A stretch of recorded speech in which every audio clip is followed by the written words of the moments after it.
RCB versus CSK, कौन सी team में कितना दम है, इस वीडियो में हम दोनों का प्लेयर बाय प्लेयर कंपेयर करेंगे। प्लेयर बाय प्लेयर कंपेयर करते हुए हम दोनों के आपस में स्टैट्स भी कंपेयर करेंगे और फिर देखेंगे कि कौन सा प्लेयर तगड़ा है। 11 प्लेयर और इंपैक्ट सबको आपस में कंपेयर करके हम हर बार पॉइंट्स देंगे और लास्ट में देखेंगे कौन सी टीम ज्यादा आगे है। स्टार्ट में हम लेते हैं विराट कोहली और ऋतुराज गायकवाड़ को। दोनों शानदार प्लेयर हैं, दोनों धाकड़ ओपनर हैं। आरसीबी भी विराट कोहली पर काफी डिपेंड करेगी और सीएसके भी ऋतुराज गायकवाड़ पर काफी डिपेंड करेंगी। गायकवाड़ तो सीएसके के कप्तान है ही और हो सकता है अब की बार विराट कोहली भी फिर से आरसीबी के कप्तान बन जाए। विराट कोहली के स्टैट्स की हम बात करेंगे तो विराट कोहली ने 252 मैचों में 8004 रन बनाए हैं, 132 का स्ट्राइक रेट। गायकवाड़ ने 66 मैचों में 2380 रन, 137 का स्ट्राइक रेट। मतलब दोनों अच्छे प्लेयर हैं, लेकिन जब हम कंपेयर करने पे आएंगे तो मुझे लगता है विराट कोहली थोड़ा सा तो आगे है। लास्ट सीजन भी विराट कोहली का गायकवाड़ से ज्यादा अच्छा गया था, उसको भी हम देख लें और ओवरऑल भी विराट कोहली की आईपीएल परफॉर्मेंस देख लें तो विराट कोहली गायकवाड़ से तो आगे हैं। तो स्कोर हो गया 1-0 आरसीबी के फेवर में। फिर आते हैं फिल सोल्ट और डेवन कॉनवे। यहाँ भी दोनों शानदार बल्लेबाज हैं।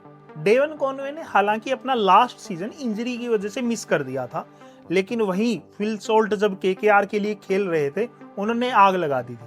केकेआर ने जो ट्रॉफी जीती, मेरे हिसाब में फिल सोल्ट और सुनील नारायण का ही उसमें सबसे बड़ा योगदान था।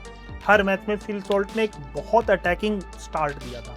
अब स्टैट्स देखेंगे तो हम कॉनवे के लास्ट सीजन खेले नहीं थे, लेकिन उससे पहले 2023 सीजन में कॉनवे का बहुत शानदार सीजन था। फिल सोल्ट ने 21 मैच अभी तक खेले हैं, 653 रन बनाए हैं और स्ट्राइक रेट बहुत तगड़ा है, 175 का स्ट्राइक रेट। वही कॉनवे ने 23 मैचों में 924 रन बनाए हैं, लेकिन स्ट्राइक रेट के मामले में ना फिल सोल्ट से वो काफी पीछे हो जाते हैं, 141 का स्ट्राइक रेट है। अब पिछला सीजन जैसे गया था, बहुत बड़े बड़े स्कोर दोनों टीमों के बने थे, उस हिसाब से मुझे लगता है कि फिल सोल्ट आगे निकल जाते हैं कॉनवे से, क्योंकि जिस तरीके की स्टार्ट उन्होंने केकेआर को दी थी वैसी अगर आरसीबी को इस बार दे दी, विराट कोहली दूसरे छोर पर आराम से खेलते रहेंगे, उन्हें टाइम भी मिलेगा, फिल सोल्ट वो अटैकिंग शुरुआत दे देंगे उनको।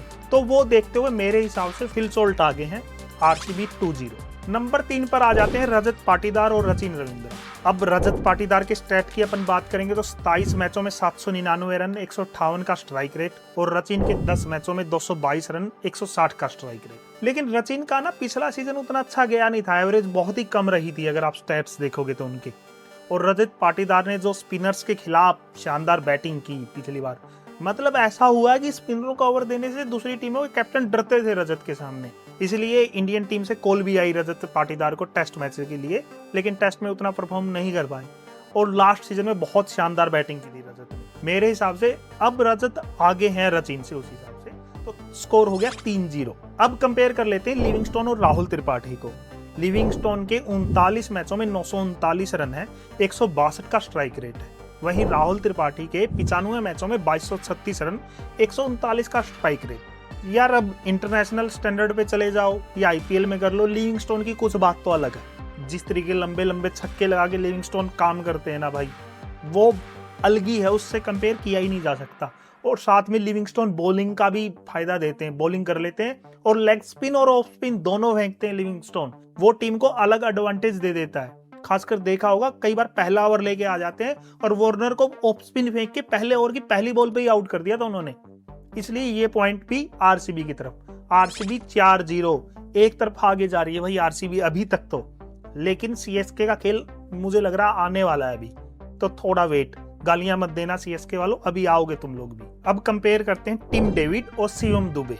अब टिम डेविड के स्टैट्स की बात करेंगे तो 38 मैचों में 659 रन है, 170 का स्ट्राइक रेट भी है। शिवम दुबे के 65 मैचों में 1502 रन है, 146 का स्ट्राइक रेट है। टिम डेविड, आपको स्ट्राइक रेट देख के लगेगा कि टिम डेविड ज्यादा बड़े हिटर हैं, लेकिन इतना खास सीजन रहा नहीं था मुंबई के लिए, उनका पिछला मैच फिनिश कर ही नहीं पाए थे।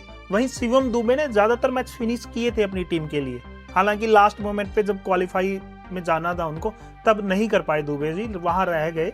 लेकिन मुझे लगता है शिवम दुबे की जो छक्के लगाने की बड़ी एबिलिटी है, लंबे छक्के भी लगा लेते हैं और अब फास्ट बॉलरों को भी अच्छे खासे छक्के लगाते हैं स्पिनरों के साथ साथ। वहीं टिम डेविड स्पिनरों के खिलाफ थोड़े तो दबाव में नजर आते हैं लेग स्पिनर हो तो डेविड का परफॉर्मेंस नीचे जाता, डिप जाती है उनकी परफॉर्मेंस। उस हिसाब से मुझे लगता है शिवम दुबे को यहाँ एज मिलता है लास्ट ईयर की परफॉर्मेंस भी जोड़ के, इसलिए स्कोर हो जाता है। अब पहला पॉइंट ये सीएसके के लिए आ रहा है 4-1। अब कंपेयर कर लेते हैं कुणाल पांडे और रविंद्र जडेजा, दोनों एक जैसे ही प्लेयर हैं, left handed batting, left handed bowling. Kunal Pandya के 127 मैचों में 1647 रन, 132 का स्ट्राइक रेट, और सर रविंद्र जडेजा के 240 मैचों में 2959 रन है, 129 का स्ट्राइक रेट। स्टैट्स देख के सिमिलर से लगते हैं स्टैट्स, लेकिन जब इंपॉर्टेंट मैच, बड़े मैच में बात आती है ना, मुझे लगता है रविंद्र जडेजा आगे निकल जाते हैं। 2023 का फाइनल याद ही है यार हमें, लास्ट में चौकार छक्का 2 बॉलों पे ही रविंद्र जडेजा ने काम कर दिया था, टूर्नामेंट ही जिता दिया था सीएसके को। इसलिए रविंद्र जडेजा एक्सपीरियंस ज्यादा लेकर आते हैं। फील्डिंग के मामले में तो फिर जडेजा से आईपीएल में मुझे नहीं लगता कोई भी कंपेयर कर पाएगा। जडेजा को फील्डिंग में भी एज मिल जाता है, बैटिंग में। हालांकि रविंद्र जडेजा की बॉलिंग थोड़ी वीक हुई है अभी भी, लेकिन मुझे लगता है कि चेपक में जब रविंद्र जडेजा खेलेंगे, टर्निंग ट्रैक आएंगे तो रविंद्र जडेजा अपना काम कर देंगे। तो ये पॉइंट मुझे लगता है सीएसके की तरफ जा रहा है। तो अब स्कोर हो गया है 4-2। अब अगला तो यार कंपेयर करने का मतलब ही नहीं बनता, जितेश शर्मा वर्सेस एमएस धोनी, कोई बात ही नहीं है उसमें, फिर वहां तो धोनी है ही, कंपेयर कर ही नहीं सकते उसको। हालांकि जितेश शर्मा का पिछला सीजन भी अच्छा गया, 40 मैचों में 730 रन है, 151 का स्ट्राइक रेट भी है। धोनी 2-3 ओवर ही बैटिंग करेंगे, लेकिन वो विकेट के पीछे से फील्ड में, बैटिंग में जो इम्पैक्ट लेके आते हैं ना धोनी, उसका आप कंपेयर कर ही नहीं सकते, वो एक तरफा है। आप धोनी के सामने जिसको भी रखोगे आईपीएल में, वहां तो फिर धोनी ही होना है भाई। स्कोर हो गया 4-3। अब आते हैं बॉलर्स के कंपेयर पे, हेजलवुड वर्सेस पथिराना। अब आपको ये देख के लगेगा कि यहाँ तो हेजलवुड का पॉइंट हो ही जाएगा, लेकिन आईपीएल के स्टैट्स की बात करेंगे ना, हेजलवुड ने 27 मैचों में सिर्फ 35 विकेट लिए हैं और उनका इकोनॉमी है 8.06, और पथिराना ने सिर्फ 20 मैचों में 34 विकेट ले लिए हैं और इकोनॉमी है 7.88। स्टैट्स में सीधा है कि पथिराना कहीं आगे हैं हेजलवुड से, और हेजलवुड ने पिछला सीजन भी इंजरी से मिस कर दिया था और उससे पिछले सीजन में भी बहुत कम मैच खेले थे उन्होंने। तो हेजलवुड का पता नहीं, इस सीजन भी अभी चोट लग के बीजीटी से भी बाहर हो गए हैं, कितने मैच खेल पाएंगे। और उनकी जो लाइन लेंथ वाली बॉलिंग है ना भाई, इंडियन पिचेस पे आके अब मुझे नहीं लगता T20 में उतनी इफेक्टिव होने वाली है। वही पथिराना की वेस्ट टिक यॉर्कर, वो स्लोअर बॉल जाने वाली है, और धोनी उनको अलग मेंटोर उनके सामने जब होते हैं ना, तो पथिराना की परफॉर्मेंस यहाँ से यहाँ तक चली जाती है। अलग तरीके के बॉलर होते हैं पथिराना जब श्रीलंका के लिए खेलते हैं और जब धोनी के अंडर में खेलते हैं, पथिराना नेक्स्ट लेवल की परफॉर्मेंस होती है। तो यहाँ पथिराना उससे आगे है। तो अब स्कोर हो गया 4-4। अब कंपेयर कर लेते हैं भुवनेश्वर कुमार और सीएसके के लिए मुझे लगता है नाथन एलिस खेलेंगे, उन्हें ज्यादा फास्ट बॉलर की एक नीड रहेगी। नाथन एलिस नहीं खेले तो सैम करन आ जाएंगे। अब सैम करन को कंपेयर कर लो भुवनेश्वर कुमार से, नाथन एलिस को कर लो। हालांकि सैम करन फास्ट बॉलर के साथ साथ में बैटिंग अच्छी भी कर लेते हैं, लेकिन पिछले 2 साल देखोगे ना, सैम करन की परफॉर्मेंस एकदम डिप चली गई है। इंटरनेशनल क्रिकेट में भी और आईपीएल में भी कुछ उतना खास रहा नहीं है। अब एलिस की बात कर लेते हैं। मुझे लगता है एक प्रीमियर फास्ट बॉलर की सीएसके को ज्यादा जरूरत पड़ेगी, क्योंकि उनके पास फास्ट बॉलर में वो एक्सपीरियंस थोड़ा कम है। अब भुवनेश्वर कुमार की स्टैट्स की अपन बात करेंगे तो 176 मैचों में 181 विकेट, 7.56 की सिर्फ इकोनॉमी है uनकी। एलिस ने 16 मैचों में 18 विकेट लिए हैं, इकोनॉमी 8.61 की। एलिस ने हालांकि कुछ खराब नहीं किया है, लेकिन अब भुवनेश्वर कुमार से अगर हम कंपेयर करेंगे तो मुझे नहीं लगता एलिस आसपास भी टिक पाएंगे। सीधा पॉइंट ये आरसीबी की तरफ चला जाता है भुवनेश्वर कुमार के लिए। स्कोर हो गया 5-4। अब अगला फास्ट बॉलर आ गया यश दयाल वर्सेस खलील अहमद। अब यश दयाल के 28 मैचों में 28 विकेट, 9.57 की इकोनॉमी, और वहीं खलील की 57 मैचों में 74 विकेट, 8.84 की इकोनॉमी। स्टैट्स भी बढ़िया है, खलील के पास एक्सपीरियंस भी ज्यादा है। मुझे लगता है कि खलील स्विंग भी ज्यादा अच्छी करवाते हैं यश दयाल से, तो यहाँ ये पॉइंट खलील की तरफ चला जाएगा। सीएसके 5 और आरसीबी भी अब 5, मतलब बराबर पे आ गया। सीएसके बहुत पीछे था शुरू में, लेकिन अब धीरे धीरे आके सीएसके ने अच्छे से कवर कर लिया है। अब अगला तो यार कंपेयर कोई बनता ही नहीं है, मुझे नहीं लगता। आरसीबी के पास स्पिन के वैसे भी ज्यादा अच्छे ऑप्शन है नहीं। स्वप्निल सिंह है उनके पास, सुयास शर्मा है, दोनों में से किसी को कंपेयर कर लो, और रविचंद्र अश्विन सामने बैठे हैं, तो अश्विन अन्ना कहीं आगे हैं दोनों से। अब स्वप्निल सिंह की स्टैट्स की बात करेंगे तो 14 मैचों में 7 विकेट है। ऐसा ही सुयास का भी कोई ज्यादा मैच ही उतनी ज्यादा नहीं खेले, तो वैसे स्टैट्स ही नहीं होंगे।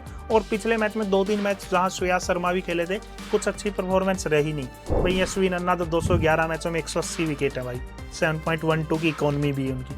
कहीं आगे हैं अश्विन, अलग लेवल पे वो दिमाग चलता है उनका। और बैटिंग जिस तरीके से राजस्थान रॉयल तो उन्हें पिच हिटर के लिए भी यूज करता था, तो यहाँ भी धोनी को तो ऑलराउंडर्स पसंद ही होते हैं, सीएसके को तो यहाँ अश्विन। तो अब हो गए हैं चेन्नई 6 आरसीबी 5।